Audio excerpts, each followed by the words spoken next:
Physical attractiveness is extensively studied in departments of psychology. How big of a determinant of success is it apart from IQ or any of the other big 5 traits? That's tough one, because physical attractiveness is a very complex trait. It's also, for example, it's a marker of health, and of course health is a prerequisite for success. So you can't take attractiveness as a unitary dimension and measure it sufficiently accurately. Wait, I should back up on that. No one that I know of has taken physical attractiveness as a unitary concept, measured it accurately, and then pitted it against IQ and the big 5 to see to what degree it adds incremental validity to the prediction of long-term success. And so I can't give you a technical answer. I can say, well, in a complex job over the long run, IQ accounts for maybe 20% of the variance in success, leaving 80% there for random events and the big 5 traits and connection networks and family background and all those other things, gender perhaps, that all the other things that determine success. We know that people who are physically attractive, though, are given the benefit of doubt by other people. They benefit from the positive halo effect, and the positive halo effect is the propensity of people to assume good things about someone if there is one outstanding thing about them that's easily evident, that's good. And so if you stand up straight with your shoulders back, so that's rule 1 in 12 rules for life, then people are going to see you as more attractive. If you're symmetrical, you're more attractive. If you're thin but not too thin, you're more attractive.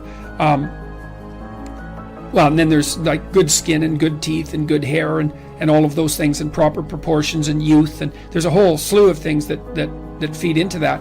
If you are characterized by a plethora of those features, then people are also going to assume that you're more competent and more worth having around, let's say. But the problem is that you are. So separating out the attractiveness from the things the attractiveness is correlated with is very hard. That's why you have to do multivariate analysis. That's multivariable analysis in any complex social science, because a lot of these traits overlap. So, but you can there's some things you can do about that. Postural adjustment is helpful. To work out with weights, that's extraordinarily helpful. That improves your posture and makes you more confident, and you can dress reasonably well and intelligently, and all of those things to help yourself capitalize on whatever attractiveness you can muster.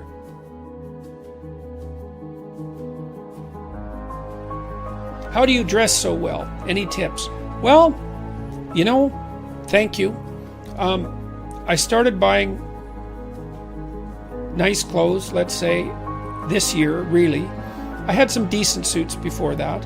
I did some research online to find out who good suit manufacturers were. You can look that up. But before this tour, I went and talked to a good tailor, expensive place. I felt terrible spending so much money on clothing.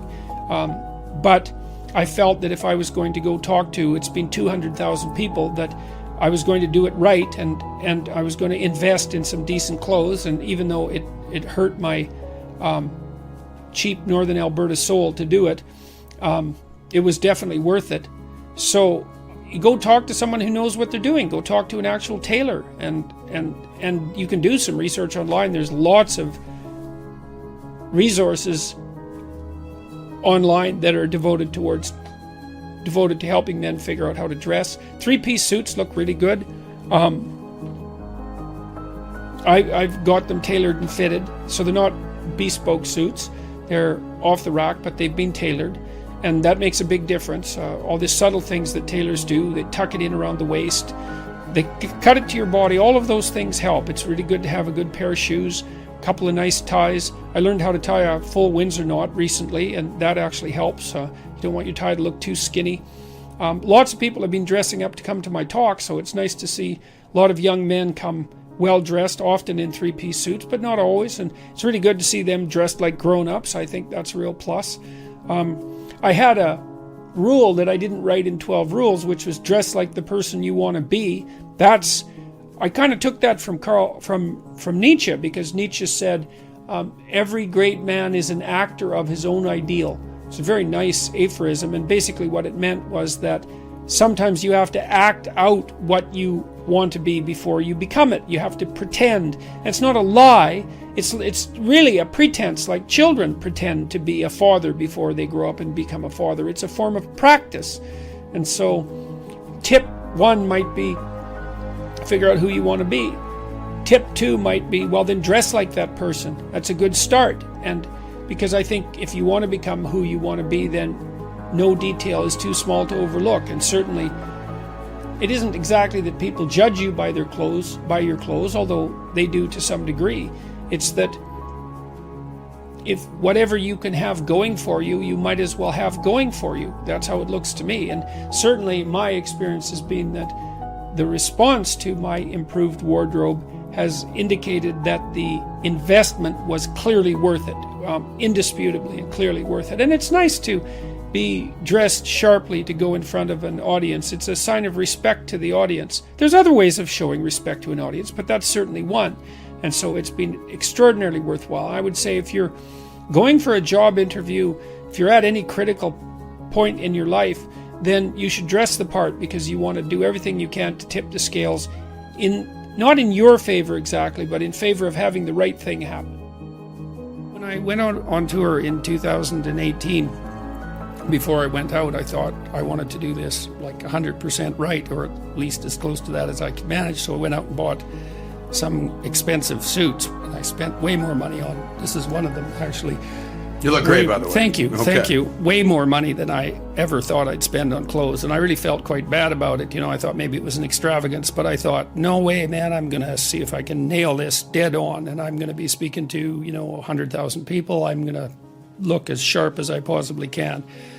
And one of the consequences of that has been that young men in particular come to the lecture tour dressed up in suits, 3-piece suits. Or the couples come and they're dressed up like they're coming to a wedding.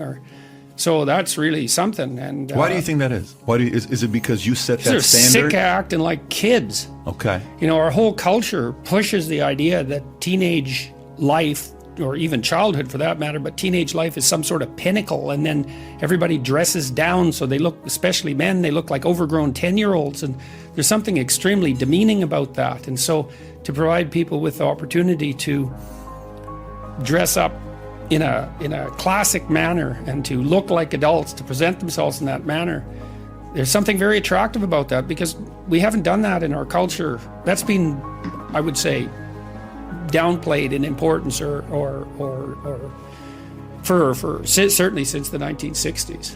Who's to blame for that? Because you recall, anytime you would fly in an airplane, if you see old school pictures, people would dress in 3-piece suits to go on an airplane. This is in the 60s, I assume. And then now you see someone like Mark Zuckerberg wear a t-shirt to give a speech in front of a TED Talk or something like that. So Well, who's to blame for this dress some down? of it's just fashion. Fashion moves around, and it usually drifts from the top down. And so when formality becomes the norm, but that drifts down, say, to the working class, then the upper class thinks, well, we can't do that because that would, associate us with the unfashionable people, and then they dress down. And so then that drifts down the hierarchy. And so there's some of it's just fashion, but a lot of it too is this idea that this sort of reflexive, rebellious attitude that anything that violates traditional norms, or even anything that's associated with patriarchal oppression and adulthood, is to be eliminated in favor of what's hypothetically a more free individuality. But it's not, because everybody looks the same. I was in Washington 4 or 5 years ago, maybe longer than that. It's probably longer than that, when I first went in the summer. And one of the things that really struck me, all these people wandering around these great monuments, is all the men looked like overgrown 10-year-olds. They looked exactly like their kids, except they were bigger. They looked like they'd been inflated with a bicycle pump. And I thought, this is weird that adults are dressing like children. I talked to my father about this years ago, because he always wore a suit when he was a teacher. He's still alive. He's a teacher, and he always wore a suit. And I asked him why one day, and he said because it was his way of showing respect for the students. And I mean, I'm not saying that everyone who doesn't dress in a suit is being disrespectful, but there's something about outfitting yourself for the task at hand. And there's also something about attempting to put some effort into putting your best foot forward. And I don't really buy the it takes more time in the morning argument. It takes a bit more time, but once you, before I went on this tour, I went through all my clothing and I tossed out everything that didn't fit, and which included a number of suits that were old, and I had to organize them, and that took about a day to get my closet in order.